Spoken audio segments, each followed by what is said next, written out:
घना जंगल, भो भो करते कुत्ते, घना अंधेरा, अमावस की रात, दूर चट्टान पर अपने हुंकार से जंगल को थर्राता हुआ सियार, लक्कड़बग्गे और शेर चीतों का शिकार के लिए एक दूसरे पर गुर्राने की स्वर उस भयानक और भूतिया जंगल को और ज्यादा डरावना बना रहा था। तभी माही के पैरों में दो बिच्छों ने वार कर दिया। अपने लंबे नुकीले पैरों से वो माही पर चढ़ने लगे। माही बेतहासा घबरा कर दौड़ने लगी। तभी सामने से आते भालू ने माही की दिशा बदल दी। तभी उसके सामने दो सियार आ गए। माही जैसे ही दिशा बदलकर दौड़ने लगी तो शेरों ने हमला कर दिया। वो दौड़ने के लिए जैसे ही दिशा बदलने लगी तो सामने से आते जंगली कुत्तों का झुंड माही के कदम ठिठक गए और वो वहीं सर झुकाकर बैठ गई। सभी जानवरों ने एक साथ माही पर हमला कर दिया और माही डर के मारे जोर जोर से चिल्लाने लगी, बचाओ बचाओ बचाओ, माही बेटा, माही क्या हुआ, माही बेटा क्या हुआ, माँ माँ माँ, ये सब जानवर मुझे मार देंगे, मुझे बचाओ, मुझे बचा लो माँ। माही जोर जोर से रोने लगी। कुछ नहीं होगा मेरी बच्ची, तुझे कुछ नहीं होगा, मैं हूं ना तेरे साथ। माही की माँ ने माही को अपने गले से लगा लिया। माही किसी छोटे बच्चे की भांति अपनी माँ से चिपक गई। बेटा, फिर वही सपना देखा तुमने? माही की माँ ने पूछा। हाँ माँ, वो सब मुझे खाने ही वाले थे माँ, एक दिन वो मुझे मार ही देंगे। माही फिर जोर जोर से रोने लगी।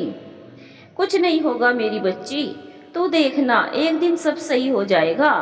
तू रो मत और ऐसे सपने देखना बंद कर। बस कुछ दिनों की और बात है, फिर कोर्ट का फैसला आ जाएगा।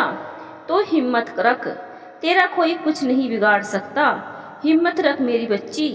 माही की माँ उसे प्यार से सुलाने की कोशिश कर रही थी। माही एक 31 वर्षीय शादीशुदा महिला है। दूसरी तरफ कनक, बेटी सो जा, अब तक जाग रही है। देख, रात के 2 बज चुके हैं। रोज इतनी रात तक जागती रहोगी तो तेरी आंखें पर असर पड़ेगा। तू अपने मकसद में तो कामयाब नहीं हो पाएगी, उल्टा अपनी आंखें गवा बैठोगी। माँ, तू रोज मुझे टोकती है और रोज मेरा यही जवाब होता है कि तू सो जा माँ, मैं अभी सो जाऊंगी। माँ, वो कड़वी यादें दिल में संजोकर मैं अपनी मंजिल प्राप्त करना चाहती हूँ। मुझे लग रहा है बस मंजिल मुझसे 2 कदम ही दूर है। जब अपने पैरों पर खड़ी हो जाऊंगी तब दिखाऊंगी एक एक को कि ये कनक अग्रवाल क्या कर सकती है। कनक के चेहरे पर आग उमड़ आई। बेटा, मेरा आशीर्वाद तेरे साथ है हमेशा। तू खुद अपने जीवन को स्वर्ग बना सकती है। तो बस माँ, तू ये आशीर्वाद हमेशा बना कर रख और देखती जाओ एक दिन तेरी बेटी क्या क्या कर सकती है। तीसरी जगह नेहा, इतनी रात गए, क्या पढ़ रही हो ये? बंद नहीं हुआ ये नाटक तुम्हारा? विकास जी, मैं आपसे ज़्यादा कुछ नहीं मांगती, बस मुझसे ये हक तो मत छीनो प्लीज़। हाँ ठीक है, मुझे मतलब नहीं है। यहाँ से निकलो, मुझे चैन से सोने दो। लाइट बंद करो मेरे कमरे की।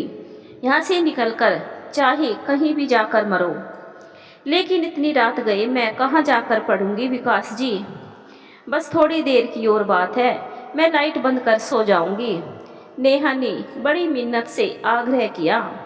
विकास ने उसकी ओर आंख निकाली तो नेहा चुपचाप कमरे से बाहर आकर बैठ गई। कुछ देर रोती रही, फिर किचन में चली गई। वहाँ की लाइट जलाकर अपने सपनों को नई दिशा देने लगी। कौन थी ये तीनों? क्या हो रहा है इनके साथ? ये तीनों किस मंजिल को पाने में जुटी हुई है? क्या इनके सपनों को पंख लग जा पाएंगे या जीवन की इस कश्ती में इनकी नाव डूब जाएगी? जानने के लिए कहानी को पूरा देखिए बिना स्किप किए हुए। चैनल पर नई है तो चैनल को सब्सक्राइब और वीडियो को लाइक जरूर कीजिए। वीडियो को शेयर भी जरूर कीजिए। अगर आपको हमारी कहानी पसंद आती है तो हमें कमेंट करके जरूर बताएं। चलिए कहानी में आगे बढ़ते हैं। माही के घर। माही, बेटा माही, उठ जा बेटा, सुबह के 8 बज चुके हैं, जल्दी से फ्रेश होकर पढ़ ले बेटा, कल एग्जाम है। माही की माँ कमरे के पर्दे हटाती हुई माही को बड़े प्यार से जगा रही थी। माही माँ के इतना जगाने पर बस कसमसा के वापस सो गई। ये लड़की भी ना इतनी लापरवाह है जिसकी कोई लिमिट नहीं है। माही, बेटा उठ जा, तुझे एग्जाम की तैयारी नहीं करनी। अब माँ उसको झंझोड़ते हुए उठा रही थी। एकदम अलसाई सी माही गुस्से में उठी। माँ, आप मुझे बिल्कुल चैन से सोने नहीं देती। कल से अंदर गेट लगाकर सोऊंगी तो आप कमरे में ही नहीं आ पाओगी। माही मुंह बनाकर सीधा बाथरूम में घुस गई। माही की माँ बस मुस्कुरा दी।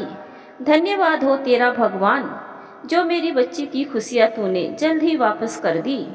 बस एक भला और हो, ये वो केस भी जीत जाए, इसको जीवन जीने की एक दिशा तो मिले। मैं अब इसे ऐसे ही किसी और दलदल में कभी नहीं धकेलूंगी। सोचते ही रहेगी या जाकर नाश्ता भी बना लोगी। माही बाथरूम से ही चिल्ला रही थी क्योंकि वो जानती थी उसकी माँ अभी खड़े खड़े यही कुछ ना कुछ सोच रही होगी। पगली, मैंने नाश्ता बना दिया है, तू तैयार होकर बाहर तो आ। कुछ देर बाद माही आ गई।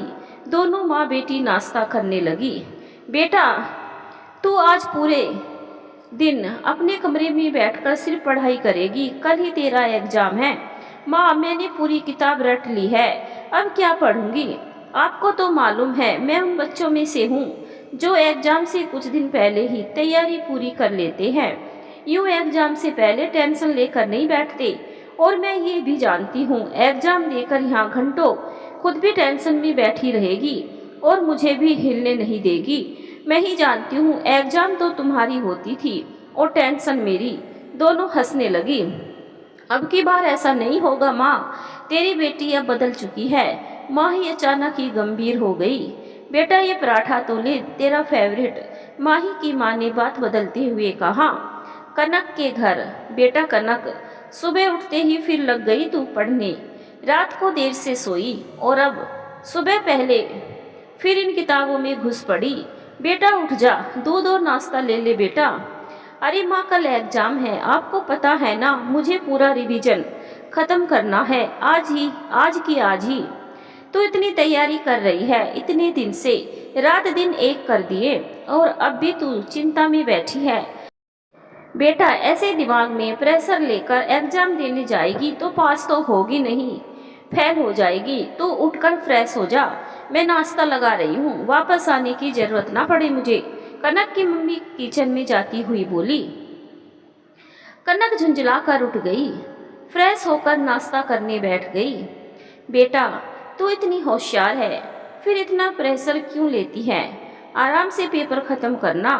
मैं जानती हूँ तुझे, स्कूल और कॉलेज के दिनों में भी तुझे सब कुछ आते हुए भी तो पेपर बिगाड़ आती थी। इस टेंशन में आराम से पेपर खत्म किया कर, कोई टेंशन कोई प्रेशर नहीं है। तुझे बस खुद को साबित करना है, वो कैसे भी कर सकती है तू। माँ, मेरा हौसला अड़िग है, मुझे यही एग्जाम पास करना होगा, उन सबको दिखाना है। मैं गवार नहीं हूँ माँ, मैं गवार नहीं हूँ। कनक की आंखों से फिर शोले धधकने लगे। शायद किसी की बेइज्जती का शिकार थी कनक। उसकी माँ सर पकड़कर बैठ गई। हे भगवान, इस लड़की का क्या होगा? इतना गुस्सा ठीक नहीं है इसके लिए। तो नाश्ता कर बेटा, मुझे विश्वास है तो जरूर पास हो जाएगी। हाँ माँ। कनक फिर नाश्ता करने लगी। नेहा के घर। तू सारा दिन यहाँ किताबों में घुसी पड़ी रहती है, काम न करने के बहाने है। नेहा की सासू माँ उस पर चिल्लाने लगी। माँ जी, मैं सारा काम खत्म करके ही आई हूँ, कल एग्जाम है इसीलिए थोड़ा रिवीजन कर रही हूँ। नेहा बड़ी मासूमियत से बोली। हाय राम, ये कल की लड़की मुझसे जबान लड़ा रही है। हाय मेरी फूटी किस्मत, आने दे आज विकास को, उसी से करती हूँ इसकी शिकायत, वो ही तुझे सबक सिखाएगा आज। माँ जी, क्या हुआ? नेहा की जेठानी भी आ गई। लो, अब ये भी आ गई, जबान लड़ा रही है ये महारानी मुझसे। नेहा की सासू माँ जोर से चीखी। पर हुआ क्या माँ जी? जेठानी ने फिर डरते हुए दूसरा सवाल पूछा। जब मैंने इसको काम करने के लिए कहा तो ये महारानी कहती है सारा काम हो गया, अब इसको पूछो जरा, कपड़े पड़े हैं बाथरूम में धोने के लिए, उनको कौन धोएगा? माँ जी, मैंने ही नेहा को कहा था कि तुम जाकर पढ़ लो, तुम्हारा कल एग्जाम है, कपड़े मैं धो लूँगी। और मैं धो भी आई। वैसे भी इसने सारा काम खत्म कर दिया, मेरे मना करने के बावजूद भी ये काम कर रही थी माँ जी। नेहा की सासू माँ गुस्से में मुंह बनाते हुए वहाँ से चली गई। दीदी, माँ जी इतना गुस्सा क्यों करती है? नेहा आंखें भरकर अपनी जेठानी मीरा से बोली। अरे पगली, तू भी क्या लेकर बैठ गई? जैसे तू आज पहली बार ये देख रही हो। देख, तेरे भैया मीरा का पति और मेरा एक ही सपना है, तुझे उस कॉलेज में नौकरी करते देखने का। तेरे भैया पहले ये सपना मेरे लिए देखते थे, पर माँ जी के इस व्यवहार से खैर अब मैं और तेरे भैया तुम्हारे साथ है। तू पढ़, खूब पढ़, आज नहीं तो कल तू कामयाब होगी। बस हम दोनों का सपना पूरा हो जाएगा। दीदी, ये सब आप दोनों की बदौलत है कि मैं पढ़ पाती हूँ, अपने सपनों को कामयाब कर पा रही हूँ, वरना मेरी पढ़ाई भी यूं ही जाया होने वाली थी। दीदी पगली, तू तो मेरी छोटी बहन जैसी है, बल्कि मैं तो कहूँगी मेरी बहन से भी बढ़कर है। तेरी सफलता में ही मेरी सफलता है। देखना, जिस दिन तू सफल हो जाएगी, माँ जी, पापा जी और विकास भैया का मन भी अच्छा हो जाएगा। हाँ दीदी, मैं भी यही चाहती हूँ। दोनों एक दूसरे को गले लगाती है। अब तू पढ़ ले, आज यहाँ से उठना मत समझी, सारा काम मैं खत्म कर लूँगी। थैंक यू दीदी, नेहा खुश होकर मीरा से बोली। अगले दिन, माही बेटा जल्दी कर वरना बस निकल जाएगी।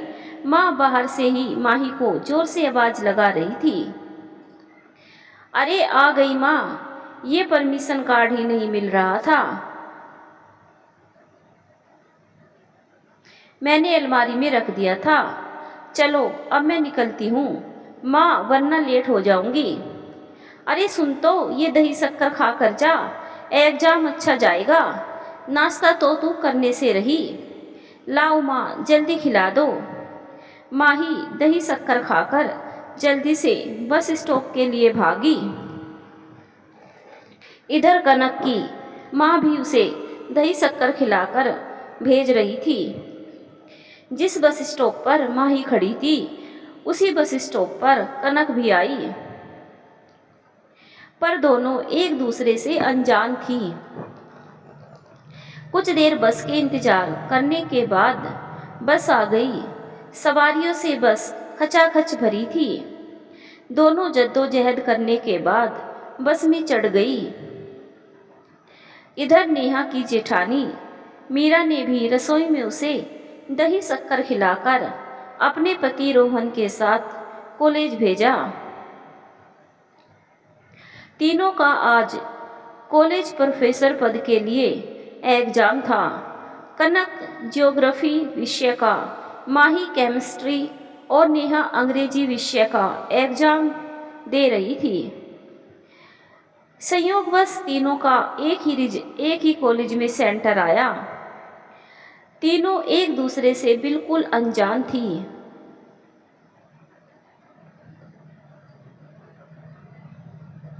लो नेहा, आ गया तुम्हारा कॉलेज, अच्छे से एग्जाम देना, घबराना बिल्कुल भी मत। टेंशन फ्री होकर एग्जाम दोगी तो ज़रूर सफल हो जाओगी। थैंक यू रोहन भैया, आप और मीरा दीदी मुझे इतना सपोर्ट करते हैं। आज इसी की बदौलत मैं यहाँ तक पहुँची हूँ। बस मेरा पूरा ध्यान आप दोनों के सपने को पूरा करने में रहेगा।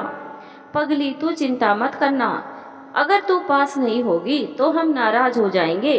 जब तक तू सफल नहीं होगी मैं और मीरा तब तक तेरे साथ हैं। अगर जरूरत पड़ी तो मैं तुझे पीजी में डाल दूंगा। वहाँ तू मन लगा कर पढ़ना, एकांत भी रहेगा और घर की झिकझिक भी दूर रहेगी। नेहा अपने जेठ की अपने तब की बातें सुनकर भावुक हो गई। उसे लगा जैसे उसका खुद का बड़ा भाई ये सब बोल रहा है। नेहा गाड़ी से उतरने लगी। सुनो नेहा, ये मोबाइल ले लो, काउंटर पर जमा करवा देना। एग्जाम खत्म होते ही ले लेना और मुझे कॉल कर देना। इसमें मेरा नंबर सेव है। अगर मेरा फ़ोन ना मिले या मैं किसी कारणवश ना आ पाऊँ तो ये पैसे रख लो। ऑटो पकड़कर घर चली जाना, यहाँ ज़्यादा देर रुकना मत। ठीक है भैया। सभी परीक्षार्थी अपना अपना रोल नंबर लेकर रूम देखने के लिए नोटिस बोर्ड पर चिपके हुए थे। माही और कनक भी इसी जद्दोजहद में लगी थी। दोनों अपना अपना रूम नंबर चेक करके अपने अपने परमिशन कार्ड को संभालती हुई रूम की ओर बढ़ रही थी।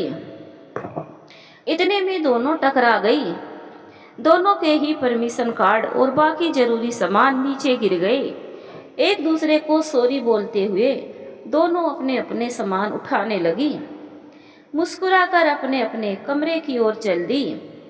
नेहा को भी अपना रूम मिल चुका था। वो भी अपने कमरे की ओर चली गई। 3 घंटे में परीक्षा खत्म कर सब परीक्षार्थी बाहर आ चुके थे।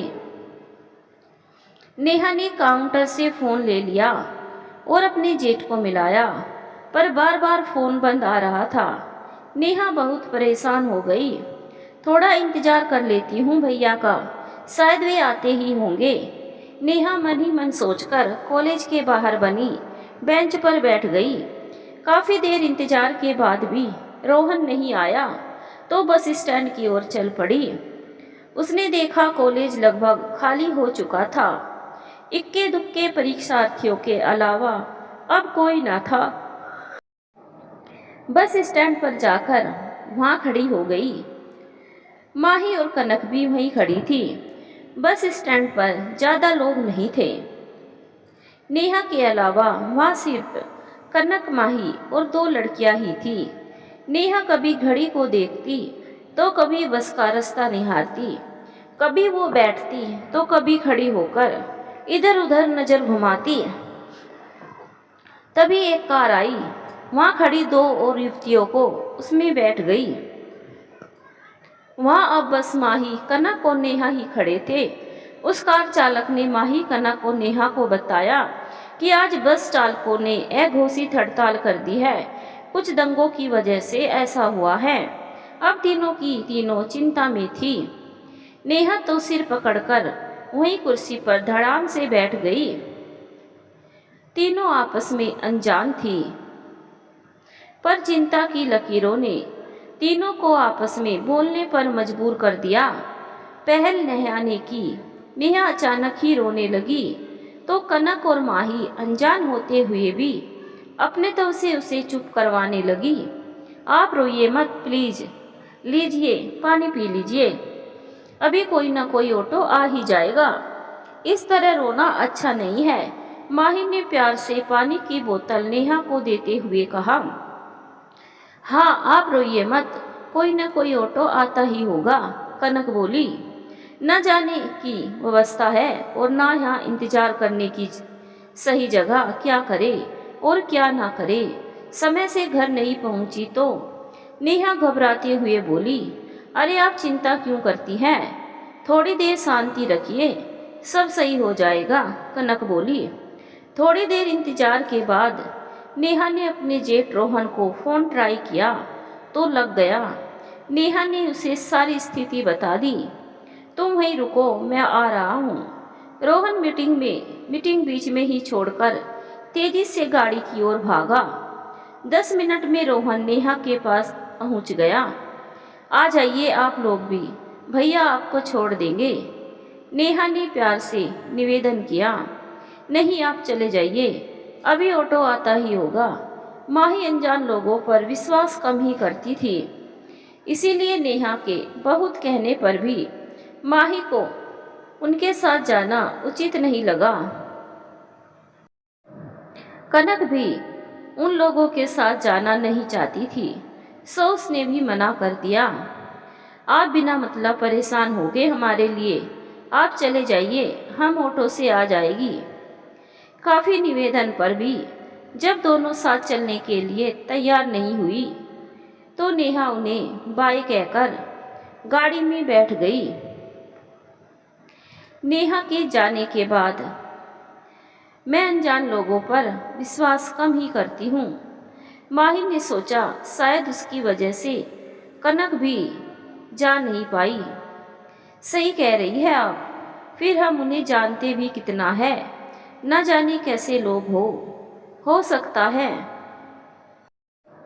अच्छे भी हो, लेकिन हमें संभल कर रहना चाहिए। क्या पता हमारी एक गलती भारी पड़ जाए। हाँ, अभी अभी मिले और उनके साथ गाड़ी में बैठकर जाना मुझे तो ठीक नहीं लगा, माही ने स्पष्ट किया। कनक बस इतना ही बोली। दोनों में फिर चुप्पी छा गई। कुछ देर बाद एक ऑटो आई। दोनों उसमें बैठकर अपने घर की तरफ चल पड़ी। रास्ते में भी दोनों चुप ही थी। कनक की मंजिल आ चुकी थी, सो वह ऑटो से उतरने से पहले माही की ओर देखकर मुस्कुरा दी। माही ने भी बदले में एक प्यारी सी मुस्कान दी। दोनों ने हाथ हिलाकर विदा ली। शायद उन दोनों की दोस्ती की शुरुआत यहीं से होनी थी। थोड़ी दूर चलकर माही का भी घर आ गया था। घर जाते ही माही बेड पर पसर गई। अरे लड़की भी ना आते ही ना मुंह हाथ धोया ना कपड़े बदले, बस बेड पर पसर गई। एग्जाम कैसा गया तेरा? माही की मम्मी बोली। माँ प्लीज़ कुछ देर मुझे आराम करने दो, मैं बहुत थकी हुई हूँ, आज बहुत बुरा हुआ मेरे साथ। माही अलसाई सी बोली। क्या हुआ तेरे साथ ऐसा? अरे माँ बस की हड़ताल, लंबा इंतजार, अब मुझे सोने दो, हम बाद में बात करेंगे। कनक बेटा कपड़े तो बदल ले कम से कम, कनक की माँ चिल्लाई। माँ आज मैं थक चुकी हूँ, मुझे सोने दो।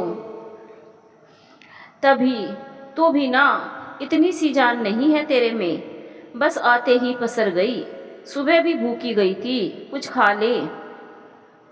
माँ मुझे कुछ भी नहीं खाना, तू जा अभी, मुझे सोने दे। नेहा जब घर पहुंची तो उसकी जेठानी मीरा बुखार से तप रही थी।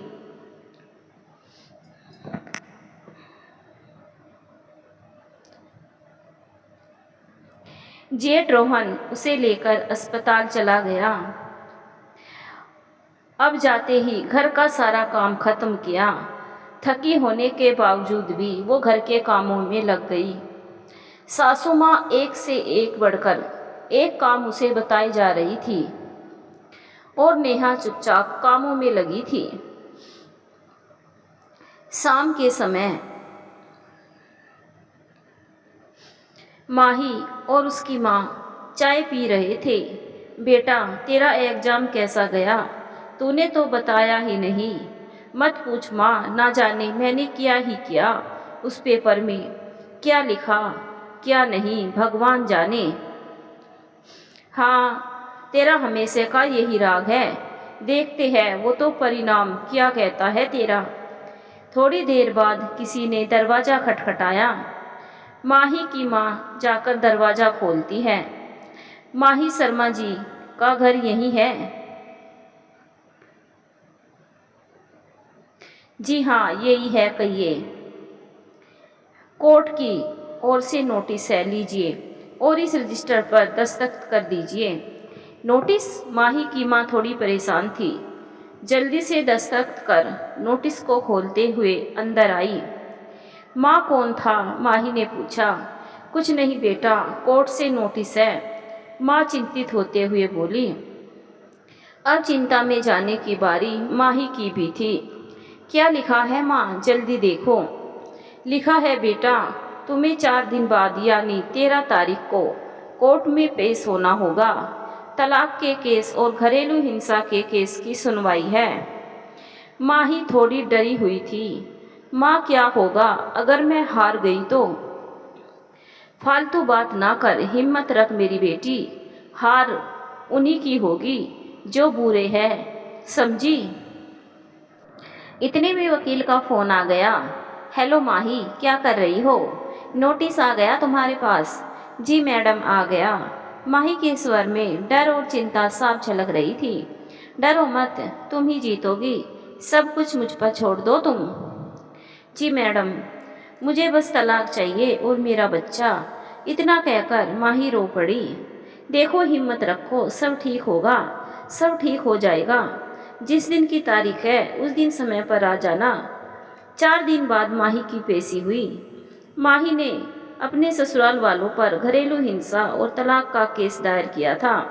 अदालत लग चुकी थी। माही और उसकी माँ थोड़ी चिंता में थे। इधर माही के ससुराल से उसकी सास, ससुर, जेठ, पति, ननंद और भी बहुत लोग थे। जरा सी सिकन भी उनके चेहरे पर नजर नहीं आ रही थी। मामले की सुनवाई शुरू हुई। वकीलों के सवाल जवाब का दौर शुरू हुआ। मिसेज माही शर्मा और मिस्टर अनु शर्मा, आप दोनों कटघरे में आ जाइए। दोनों कटघरे में खड़े हो गए। मिसेज माही शर्मा, अपने तलाक का केस दायर किया है। आप उनसे तलाक क्यों लेना चाहती हो? सर, इन लोगों ने मेरी जिंदगी नरक बना दी है। न चैन से रहने देते हैं, न जीने देते हैं। अगर मैं कुछ दिन और उस घर में रही होती तो अब तक सुसाइड कर चुकी होती। माही रो रो कर आप बीती सुना रही थी। मेरी सास और मेरे पति मुझसे मारपीट करते थे। मुझे मेरे 3 साल के बच्चे तक को कभी मिलने नहीं देते थे। मैं अपने बच्चों को गोद में लेने के लिए तरसती रहती है, पर यह लोग मुझे उसे देते ही नहीं थे। ये लोग कहते कि तेरी परछाई भी इस पर नहीं पड़नी चाहिए। मेरी माँ से मिलने तक नहीं दिया। शादी के बाद न बात करने की इजाज़त थी। दिन रात काम करना और इन लोगों के ताने और मारपीट सहना। खाना तक नसीब नहीं होता था कई कई दिन।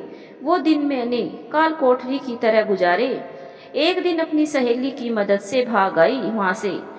जब उसने मेरा हाल सुना तो वह पुलिस लेकर घर पर आ गई थी। अगर मैं अभी तक वहाँ पर होती तो आज मुझे आप जिंदा नहीं पाते। सर, ये लोग इंसान नहीं, जल्लाद है, जल्लाद। माही कोर्ट रूम में जोर से चिल्ला रही थी। सर, ये झूठ बोल रही है, उल्टा इसने हमारी जिंदगी नरक बना दी थी। माही का पति चिल्लाया। सच और झूठ का फैसला आप जज साहब पर छोड़ दीजिए मिस्टर अनुज, माही की वकील बोली। काफी बहस के बाद फैसला माही के पक्ष में सुनाया गया, क्योंकि माही के ससुराल वाले अपने बचाव में बयान ही नहीं दे पाए। बच्चे की कस्टडी भी माही को सौंप दी गई। महीने में एक बार उसके ससुराल वाले बच्चे से मिल सकते हैं, वो भी माही की उपस्थिति में। अनुज माही को हर महीने गुजारा भत्ता देने के लिए पाबंद किया गया और बच्चे और माही को उनके संपत्ति में हिस्सा भी देने के लिए कोर्ट ने आदेश दिया। घरेलू हिंसा का फैसला अगली तारीख पर सुनाना तय हुआ। माही एक केस तो जीत चुकी थी, पर अब उसे घरेलू हिंसा का केस भी जीतना था। माही बेहद खुश थी। उसके गले की फांस अब हट चुकी थी। आज उसका बच्चा भी अब उसके पास था। माही की माँ भी बेहद खुश नजर आ रही थी। 1 महीने बाद कॉलेज प्रोफेसर का परिणाम भी घोषित हुआ, जिसमें माही साइंस में पहले नंबर पर आई। उसी तरह कनक और नेहा भी गणित एवं अंग्रेजी विषय में टॉप कर गई। आज मिठाइयाँ बांट रही थी। जश्न का माहौल था। माँ, देख तेरी बेटी पहले नंबर पर आई है। भगवान ने सुन ली हमारी माँ। अब सब कुछ अच्छा होने वाला है मेरी जिंदगी में। माँ ही बेहद खुश थी। हाँ बेटा, भगवान ने सुन ली हमारी। अब तेरी जिंदगी में बस खुशियाँ ही आएगी। बहुत साल दुख सह लिए तूने। दोनों की आंखें भीग गई। इधर कनक भी बहुत खुश थी। माँ देख, तेरी बेटी ने कमाल कर दिया। अब दिखाऊंगी उन सबको जो मुझे कहा करते थे ना कि तू। कनक कहते कहते हुए रो पड़ी। बेटा, भूल जा उन बातों को। अब बस बहुत हुआ। तू अब अपनी जिंदगी अपनी तरह से जी। मैं तेरे हर पल साथ हूँ। हाँ माँ, ये तेरा ही तो आशीर्वाद है। दोनों गले लगकर रो पड़ी। नेहा के घर भी खुशी का माहौल था, पर चुपके चुपके खुशियाँ मनाई जा रही थी। नेहा और उसकी जेठानी मीरा और जेठ रोहन तीनों आपस में ही खुशियाँ बांट रहे थे। अरे वाह वाह, मिठाइयाँ खाई जा रही है। फालतू के चौंचले है। विकास इसको कॉलेज जाने देगा तब ना। नेहा की सास ने कहा। क्यों माँ, क्या तकलीफ है तुम्हें और तेरे लाडले विकास को? नेहा कॉलेज जाएगी मतलब जाएगी, ये मेरा फैसला है, समझी? रोहन ने गुस्से में कहा। नेहा की सास नाक सिकोड़ते हुए चली गई। शाम को जब विकास घर आया तो उसने शराब पी रखी थी, जैसे वो हर शाम पीकर ही घर आया करता था। आते ही उसकी माँ ने कान भर दिए। कमरे में जाकर विकास नेहा को पीटने लगा। लड़खड़ाई जुबान में नेहा पर चिल्लाने लगा। कौन सा एग्जाम पास कर लिया तूने? जी, वो कॉलेज प्रोफेसर। नेहा डरते हुए बोली। तो तू अब टीचर बनेगी? विकास ने नेहा के बाल कसकर पकड़ लिए। नेहा उन्हें छुड़ाने की कोशिश कर रही थी। इतने में मीरा आ गई।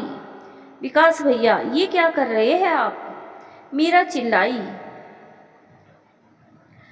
तब जाकर विकास ने उसे छोड़ा। देखिए भैया, कह देती हूँ, अगर आपने नेहा को चोट पहुँचाने की कोशिश भी की या उसके जॉब करने के रास्ते में टांग अड़ाई तो मुझसे बुरा कोई ना होगा। हाँ ठीक है, मुझे मतलब नहीं है, ये कुछ भी करे, चाहे कहीं जाकर मर जाए। विकास ने बहुत ज़्यादा पी रखी थी, इसीलिए उसे कुछ होश न था। बस वो वहीं पड़े बेड पर लुढ़क गया। दीदी thank you so much. Neha Meera के गले लग गई। चल चल अब आजा, खाना खा ले, आज सब कुछ तेरी पसंद का बना है। मीरा नेहा को प्यार से गले लगाकर बोली। 4 दिन बाद एक औपचारिक साक्षात्कार के बाद तीनों का ज्वाइनिंग लेटर आ गया। संयोगवश तीनों को ही शहर का सबसे बड़ा कॉलेज मिला। कॉलेज के पहले ही दिन कनक और माही एक दूसरे से फिर टकरा गई। अरे आप? माही ने मुस्कुरा कर कहा। जी हाँ, देखिए, संयोगवश हम एक ही कॉलेज में आ गए। मैंने टॉपर की लिस्ट देखी थी। कनक ने माही की तारीफ करते हुए कहा। अच्छा जी, आप खुद भी तो टॉप लिस्ट में हो। चलो, अब हमारा बार बार मिलना इस बात को दर्शा रहा है कि हमें अब दोस्त बन ही जाना चाहिए। दोनों हंसते हुए हाथ मिला लेती हैं। एक दूसरे का नाम और घर का पता पूछने पर पता चलता है कि दोनों का घर एक दूसरे से ज़्यादा दूर नहीं है। चलो अब कक्षा की ओर चलते हैं, पहले दिन लेट नहीं होना चाहिए, माही ने हंसते हुए कहा। दोनों अपनी अपनी कक्षा में चली गई। अब तो ये रोज का नियम था, दोनों साथ ही आती कॉलेज, साथ ही लंच करना, साथ ही घर जाना। धीरे धीरे उनका दल भी बढ़ने लगा। अब उस दल में नेहा भी थी, पर दोनों की इतनी गहरी दोस्ती ना थी नेहा से। तीनों ही शानदार प्रोफेसर थी। बच्चों की जुबान पर हमेशा इन तीनों का नाम रहता। पढ़ने वाले बच्चे भी अब इन विषयों में होशियार हो चुके थे। माही और कनक की दोस्ती भी दिनों दिन गहरी होती जा रही थी, पर दोनों को एक दूसरे के जीवन के बारे में ज़्यादा कुछ पता ना था। नेहा ने सबसे पहले माही का गिफ्ट खोला। गुलाबी रंग की गोटा पत्ती वर्क की साड़ी बहुत खूबसूरत लग रही थी। नेहा तो देखते ही बहुत खुश हो गई। चमकीली आंखों से उसने माही को देखा और आंखों में ही खूब धन्यवाद दिया। साथ में लड्डू भी थे। थैंक यू सो मच माही, मैं कई दिनों से सोच रही थी बिल्कुल यही साड़ी लेने की, आपने दे दी। नेहा मुस्कुराकर माही को थैंक यू बोलती है। माही आंख मीचकर नेहा की ओर मुस्कुरा देती है। नेहा अब कनक का गिफ्ट खोलने लगी। कनक आंख बंद कर बैठ गई। पैकेट में से खूबसूरत हरी साड़ी निकली। देखते ही नेहा उछल पड़ी। ओह ग्रीन, माय फेवरेट। नेहा कनक की ओर देखती है। कनक भी साड़ी को देखकर खुश हुई। सबने एक एक लड्डू उठाकर खा लिया। लड्डू बेहद स्वादिष्ट थे। सबके जाने के बाद नेहा कनक और माही के गले से लग गई। थैंक यू सो मच इतना प्यारा गिफ्ट देने के लिए। अरे अब कितना थैंक यू बोलेगी मिसिस नेहा जी? कनक नेहा के गले में बाहें डालकर बोली। थैंक यू की फॉर्मेलिटी छोड़ो, now we are friends. Mahi दोनों का हाथ अपने हाथ में लेकर बोली। Yes we are friends now. Neha भी दोनों की दोस्त बन चुकी थी। तीनों अब अच्छी बोर्डिंग शेयर कर रही थी। साथ आना साथ जाना, फ़ोन कॉल्स पर बातें करना। एक दिन माही ने कुछ प्लान बनाया। कॉलेज की 4 दिन की छुट्टियां थी। माही ने साथ घूमने का प्लान बनाया। कनक तो तुरंत हाँ बोल देती है, पर नेहा घर पर पूछकर बताने के लिए कहती है। ठीक है नेहा, तुम मुझे शाम को तक फ़ोन कर देना। कल का दिन हम सिर्फ घूमेंगे फिरेंगे। ठीक है माही, मैं शाम को फ़ोन करती हूँ। घर पर सास और पति से पूछने की नेहा की हिम्मत ना थी। शाम को नेहा माही को फ़ोन कर देती है कि मुझे कहीं जाना है कल, सो मैं नहीं आ पाऊँगी। तुम दोनों मेरी वजह से अपना प्रोग्राम मत खराब करना। Okay bye. माही निराश हो गई, पर उसने कनक को नहीं बताया कि नेहा नहीं आ रही। अगले दिन सुबह कनक ने माही को फ़ोन किया तो माही ने बताया कि नेहा नहीं आ रही। अब क्या करे माही? कनक निराश मन से बोली। अकेले जाने में मज़ा नहीं आएगा और छुट्टी है तो घर भी काटने को दौड़ रहा है। एक काम करते हैं, तुम मेरे घर आ जाओ, यहीं बैठकर पूरे दिन बातें करेंगे। अभी 3 दिन बाकी भी है तो नेहा को कल फ़ोन कर लेंगे। हाँ माही, तुम सही कह रही हो, मैं आती हूँ अभी। कनक 1 घंटे बाद माही के घर पर थी। हाय माही, कैसी हो तुम? कनक ने माही के गले मिलकर कहा। मैं एकदम ठीक हूँ, तुम सुनाओ? मैं भी अच्छी हूँ। और घर में कौन कौन है? अभी कनक ने पूरे घर में नज़र घुमाकर कहा। अंदर आओ, मिलवाती हूँ। माही कनक का हाथ पकड़कर अंदर लाती है। माँ माँ, यहाँ आओ, देखो कनक आई है। अरे बाबा, आ रही हूँ। कितना चिल्लाती है ये लड़की। नमस्ते आंटी जी। कनक हाथ जोड़कर उनका अभिवादन करती है। अरे बैठो बेटा, मैं कुछ चाय नाश्ते का इंतजाम करती हूँ, तुम दोनों बैठकर बातचीत करो। अरे माँ तुम बैठो, मैं चाय नाश्ता लाती हूँ। माही माँ का हाथ पकड़कर वहीं बैठा देती है। माही के अंदर जाने के बाद उसकी माँ कनक से बात करना शुरू कर देती है। और बताओ बेटा, घर में कौन कौन है तुम्हारे? बस आंटी जी, मैं और माँ। कनक ने गहरी सांस लेकर कहा। बस? अच्छा, शादी नहीं की तुमने? ऐसा कहकर तो माही की माँ ने जैसे कनक की दुखती रग पर हाथ रख दिया।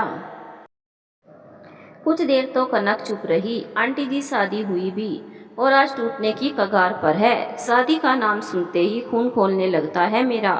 कनक की आंखों में लावा उतर आया। ओह, आई एम सॉरी बेटा, मुझे नहीं पूछना चाहिए था। अरे ऐसी बात नहीं है आंटी जी, आप तो मेरी माँ समान है। आप मुझसे कुछ भी पूछ सकती है। बुरा ना मानो तो मैं एक बात पूछ सकती हूँ? हाँ आंटी जी, पूछिए ना। तुम्हारी शादी टूटने का कारण? आंटी जी, बस यूँ समझ लीजिए, आत्मसम्मान की वजह है मेरी शादी टूटने की असली वजह। कनक इतना बोलकर चुप हो गई। क्या मतलब? माही की माँ बोली। इतने में माही चाय नाश्ता ले आई। अरे माही, ले आई तुम चाय नाश्ता? अब तुम दोनों बैठो, मैं सोनू को नहला देती हूँ। सोनू? सोनू कौन तुम्हारा? मेरा बेटा। माही कनक की बात को पूरा करती हुई बोली। बेटा, तुम्हारी शादी? ओह, हम दोनों ने आज तक शादी के विषय को तो छेड़ा ही नहीं। कनक ने कहा। हाँ कनक, पर ना छेड़े तो ही बेहतर है। माही मुंह लटका कर बोली। क्यों माही, अपनी बात मुझसे शेयर नहीं कर सकती? कर सकती हूँ, ऐसी बात नहीं है कनक, पर जो बात हमें कष्ट दे उस विषय में बात ही क्यों करना? कह तो सही रही हो तुम, पर कुछ बातें ऐसी भी होती है जिनको बांट कर भी हम मन का बोझ हल्का कर सकते हैं। हम शुरू तो करो यार, तुम शुरू तो करो यार। चलो तुम्हारे लिए ये कष्ट भी उठा लेते हैं। माही ने लंबी सांस अंदर खींची। बात लगभग 11 साल पहले की है। मैं कॉलेज में पढ़ती थी। कॉलेज के ही एक सहपाठी अनुज से मुझे प्यार हो गया। अनुज भी मुझे बहुत प्यार करता था। धीरे धीरे हमारा प्यार गहरा होता गया। कॉलेज के 4 साल बाद करने के बाद हमने अपने अपने घरों में बात रख दी कि हम अपनी मर्जी से शादी करना चाहते हैं। अनुज के घर वाले तो तैयार थे, बस मेरे पापा ही नहीं मान रहे थे। एक तो वो दूसरी जात का और ना उसके पास कोई काम धंधा था। पापा ने मुझे बहुत समझाया कि मैं अपनी ज़िंदगी इस तरह बर्बाद ना करूं, पर मैं मानने को तैयार ना थी। पापा ने एक से बढ़कर एक लड़कों की फ़ोटोज़ मुझे दिखाई, पर मेरी आंखों पर तो अनुज नाम का पर्दा पड़ा था। साल भर ये सब ड्रामा चला। इतने में अनुज की जॉब लग गई। मेरा पलड़ा भारी था। अंत में थक हार कर पापा मान गए। बड़ी धूमधाम से शादी की गई हमारी। पापा हालांकि तब भी राजी नहीं थे। स्टेज पर दुल्हन के लिबाज में जाते वक्त भी पापा ने मुझे कहा, देख बेटा, फिर सोच ले, बाद में पछताकर मेरे पास मत आना। ये रास्ता समझ ले, आज के लिए बंद है तेरे लिए। एक लड़का आज भी यहाँ मौजूद है, तू कहे तो अभी शादी करा दूंगा। मैं पापा की ओर मुस्कुराते हुए स्टेज की ओर चल दी। फाइनली हमारी शादी हो गई। मैं खुश थी और अनुज भी। हाँ, मम्मी और पापा नाराज़ थे, पर मैंने सोचा मेरी शादी के बाद जब मैं खुशी खुशी घर जाऊंगी तो वो लोग अपनी गलती मानकर हम दोनों को अपना लेंगे। शादी के 1 महीने तक सब अच्छा हुआ। हाँ, ज़्यादा नहीं, पर सब नॉर्मल था। पर मैं खुश थी। अनुज अच्छे पति की तरह सुबह ऑफिस जाते, शाम को वापस आकर मुझे घुमा कर लाते। मैंने हनीमून जाने की जिद की, लेकिन उन्होंने छुट्टी ना मिलने पर मजबूरी जता दी। मैं मान गई। एक दिन शाम को घर में सब्जी खत्म हो गई थी। वैसे तो घर में से कोई भी सब्जी ले आता, पर मुझे मनाई थी। उस दिन घर में मैं और सास अकेले थे। शादी को 3 महीने हो चुके थे। सास सो रही थी और उस दिन अनुज के कुछ दोस्त आने वाले थे खाने पर। मैं सास को डिस्टर्ब किए बिना बाहर चली गई। आज 3 महीने बाद बाहर की दुनिया देखी मैंने। सीधे सब्जी के ठेले की ओर लपकी। 3-4 औरतें वहाँ सब्जी खरीद रही थी। मैं भी सब्जी खरीदने लगी। उन औरतों में कुछ खुसुर फुसुर शुरू हुई। अरे, ये जय किशन जी की बहू है ना? अरे हाँ, वही है। बहू तो अच्छी मिली है। भाग खुल गए ऐसे लोगों के भी। उन तीनों की बातें मैं सुन चुकी थी, पर अनजान बनकर सब्जी खरीदती रही। जब सब्जी खरीद कर वापस आ रही थी तो उन तीनों ने पीछे से आवाज़ लगाई, अरे सुनो तो दुल्हन। मैं पीछे मुड़कर देखी तो तीनों मेरी ओर ही आ रही थी। मैं रुक गई। तीनों ने मुझसे पहले कुछ औपचारिक बातें पूछी, जैसे घर में सबका व्यवहार कैसा है, क्या काम करती हो, अनुज कैसा व्यवहार करता है, वगैरह वगैरह। मेरे जवाब सुनकर तीनों पहले तो कुछ नहीं बोली। फिर उन तीनों ने मुझे कुछ ऐसा बताया जिससे मेरे पैरों तले जमीन खिसक गई। उन तीनों की बात पर मुझे रत्ती भर भी भरोसा नहीं हुआ। कर भी कैसे सकती थी, बात ही कुछ ऐसी थी। माही ने एक लंबी आह भरी, कुछ पल के लिए रुक गई। कनक अलग सी नज़रों से उसे देख रही थी। ऐसा क्या कहा उन तीनों ने? उन लोगों ने कहा, अनुज की तुम दूसरी पत्नी हो, तुम ये सब जानती हो? मैं आंखें फाड़कर उनको घूरने लगी। क्या हुआ बहू, जानती हो तुम ये बात या नहीं? उनमें से एक ने मुझे झिंझोड़ा। नहीं, आप ये क्या बोल रही हो? आप झूठ बोल रही हो ना? अनुज तो मुझसे प्यार करता था। नाटक होगा उसका, कोई प्यार व्यार नहीं करता वो। कॉलेज में दाखिले से पहले उसकी शादी हो चुकी थी। लड़की भी बहुत सुंदर थी, तुम्हारे ससुर के दोस्त की बेटी थी। शादी के 2 साल बाद ही अनुज और उसके घर वालों उसे सताने लगे। उस लड़की के पिता की मौत भी इन लोगों की वजह से हुई। अपने पिता का गम बर्दाश्त नहीं कर सकी बेचारी, और उसने खुदकुशी कर ली। ये लोग इंसान नहीं, जल्लाद है। अगर हमको तुमसे बात करते देख लेंगे तो तुम्हें तो मारेंगे ही, हमें भी झूठे केस में फंसा देंगे। इन लोगों से कॉलोनी का कोई भी आदमी बात करना पसंद नहीं करता। सब के सब एक से बढ़कर एक जल्लाद हैं। अच्छा हम चलते हैं, अगर किसी ने देख लिया तो मुसीबत हो जाएगी। और हाँ सुनो, ये बात किसी से कहना नहीं। जैसा चल रहा है वैसा चलने दो। वो तो चली गई पर मुझे असीम चिंताएं दे गई। मैं पैर रगड़ती हुई घर पहुंची। वहाँ सास जाग चुकी थी। कहाँ गई थी? लाल आंखों से जब उसने ये पूछा तो मैं घबरा गई।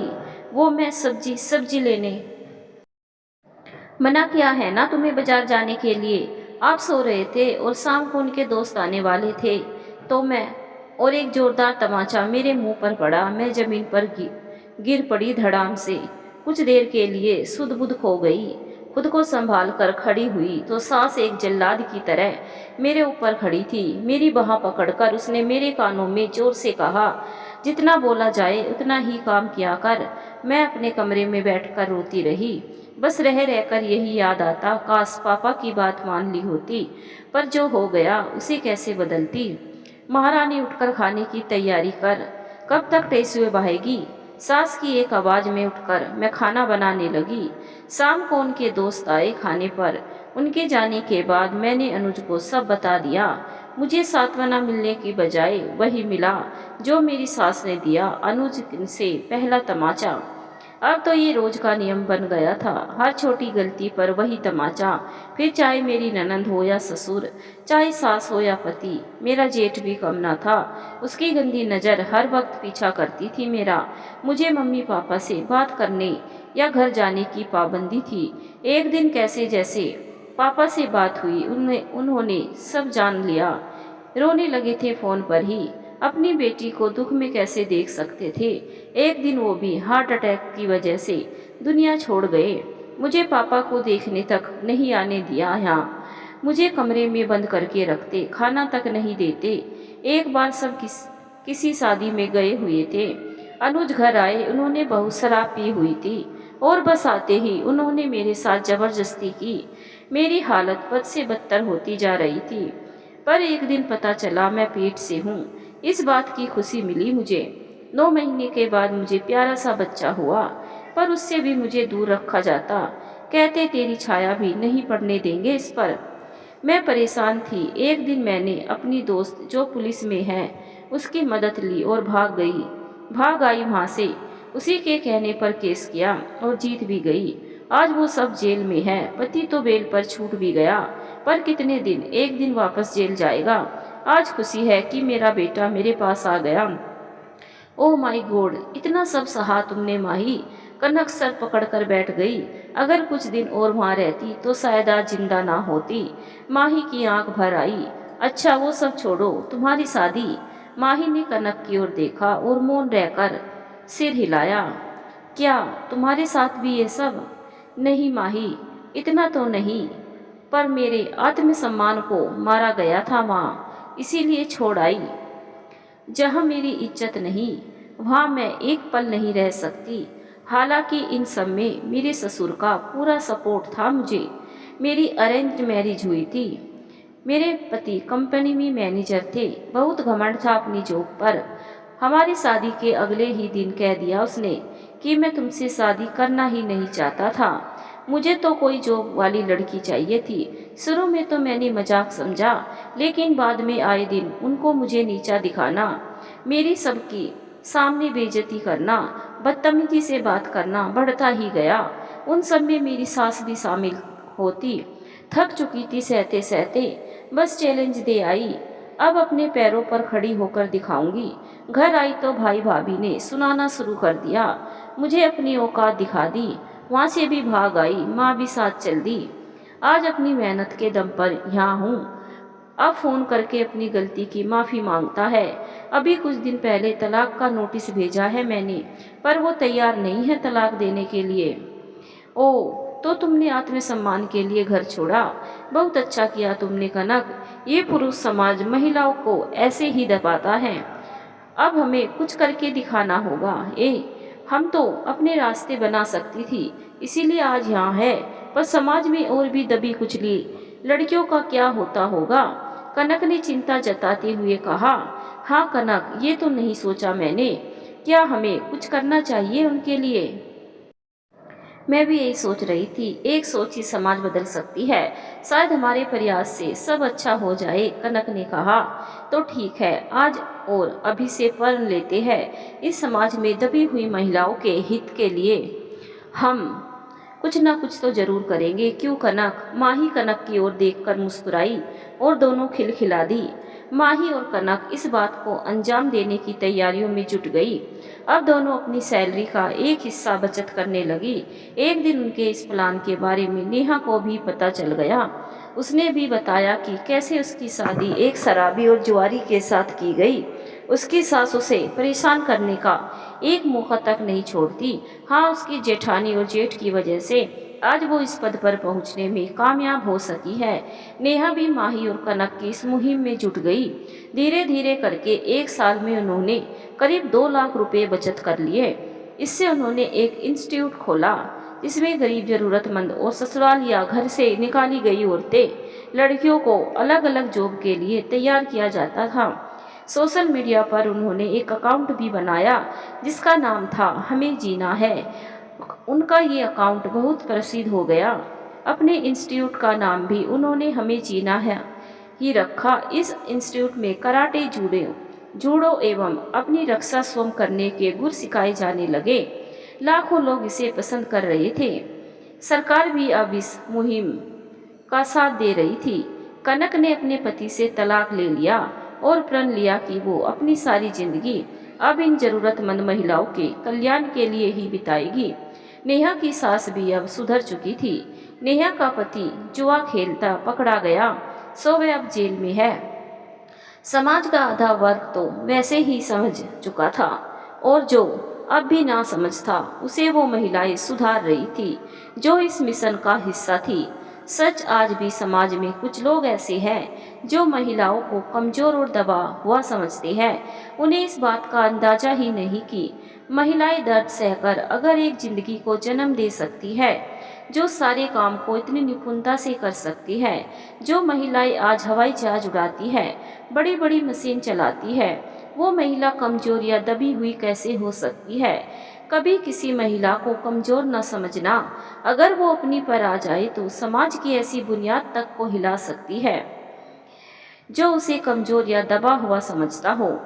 हर एक महिला को भी खुलकर जीना है। वह दबी हुई सी सहमी हुई रहती है, उसको भी खुला आसमान खुलकर जीना है।